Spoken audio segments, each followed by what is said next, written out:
اکثر سر میں درد رہتا ہو تو اونٹنی کے دودھ کے ساتھ پستہ کھائیں، سر سے درد ختم ہو جائے گا۔ دہی میں کالے ابلے ہوئے چنے ڈال کر کھانے سے جسم کی کئی بیماریوں کے لیے بہت فائدہ مند ہے۔ گڑ کے ساتھ اخروٹ کھانے سے یادداشت کمزور نہیں ہوتی۔ گلاب کا پھول سونگھنے سے زکام ٹھیک ہو جاتا ہے۔ دودھ میں روٹی ڈبو کر کھانے سے جسم میں خون کی کمی پوری ہو جایا کرتی ہے۔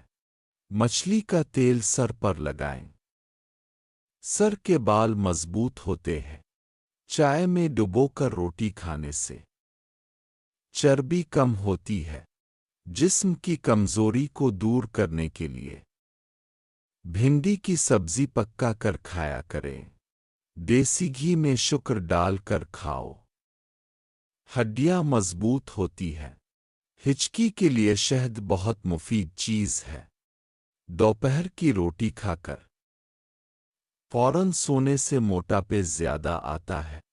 نہارمن انار کا جوس پینے سے جسم کی رنگت گلابی ہوا کرتی ہے۔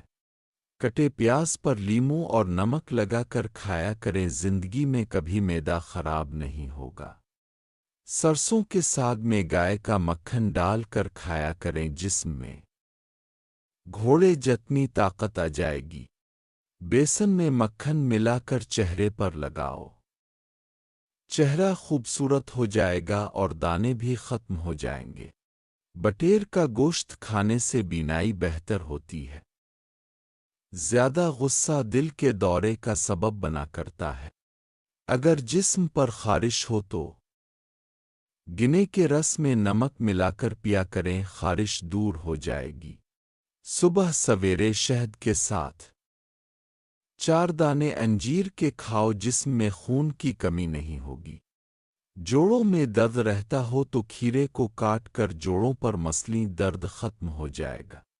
اگر آپ کے گردے میں پتھری ہے تو گنے کا رس زیادہ سے زیادہ پینے کی کوشش کریں، یہ بہت فائدہ مند ہے۔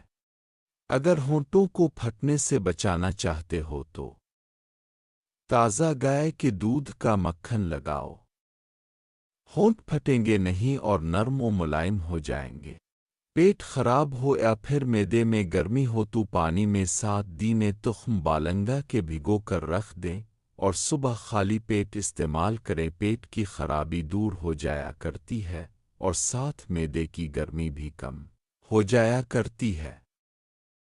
اس کے علاوہ اگر جن لوگوں کا معدہ پتلا ہونے کی وجہ سے جلدی انزال ہو جاتا ہے، ان کے لیے بہت مفید چیز ہے۔ معدہ گاڑھا ہو جایا کرتا ہے، تناؤ مضبوط ہو جایا کرتا ہے۔ جو مرد کمزور ہے، ان کی کمزوری ہمیشہ کے لیے ختم ہو جایا کرتی ہے۔